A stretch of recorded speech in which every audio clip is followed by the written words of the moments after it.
Qu'est-ce que c'est qu'un objet durable? Est-ce que ça vaut le coup? Déjà, se poser la question, c'est est-ce que ça vaut le coup de se dire je fais un objet qui dure? En fait, là, il y a deux dimensions qu'on exprime chacun de notre côté, qui sont effectivement la dimension de la durée et la dimension du rapport à l'espace, du rapport au territoire.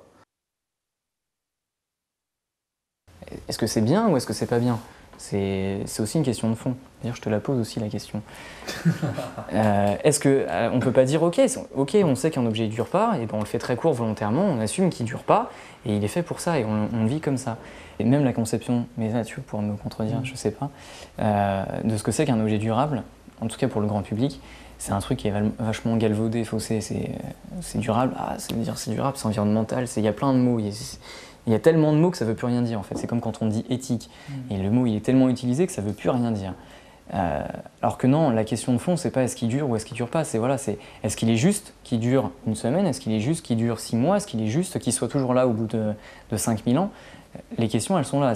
Enfin, moi, en tout cas, pour moi, la question, elle est fondamentale. C'est effectivement à quel moment l'objet il va être juste. Pas durable au sens longtemps, pas longtemps, pas trop cher, pas assez cher, est-ce qu'il est juste, il est juste.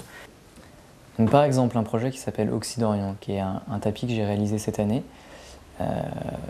Et pour ancrer justement mon positionnement de designer dans une démarche que je vais qualifier de responsable, pas de durable, mais vraiment de responsable, toujours dans cette idée de justesse, comme j'en parlais tout à l'heure, c'est un tapis qui a été fabriqué en France.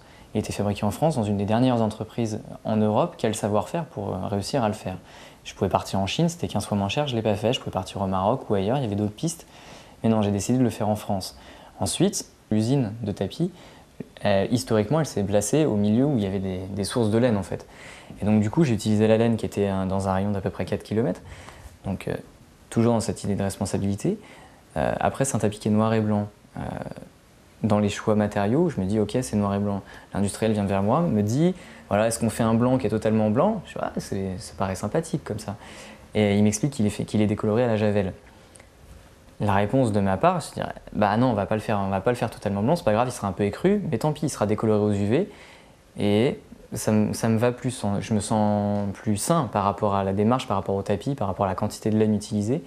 Pareil pour le noir, un vrai noir en fait, ça coûte énormément d'énergie, ça coûte beaucoup de colorants et beaucoup de pollution en fait et de déchets pour avoir un vrai noir. Donc du coup, c'était un gris très foncé, mais vu la densité des fibres et des brins, on avait l'impression d'un noir. Voilà, pour moi, c'est une démarche que je vais qualifier de responsable. C'est qu'est-ce qu'on peut faire ici? Qu'est-ce qui est le plus juste de faire ici? Et comment on peut le faire ici? Et pour moi, la question, c'est ça. Après, c'est utiliser le moins possible pour faire le plus possible, quoi. Et c'est ça qu'il faut chercher, quoi. Si un truc, ça ressemble pas à un objet manufacturé à la fin, à la limite, tant mieux si ça se tient avec 3 bouts de ficelle et que ça marche. Voilà. Fondamentalement, le design, c'est dessiner et concevoir. À partir de ce moment-là, ça introduit le regard, ça introduit une vision du monde. Donc forcément, derrière cette vision du monde, eh ben vous allez introduire autant de design que de designers, autant d'êtres humains que de possibilités de faire du design en fait.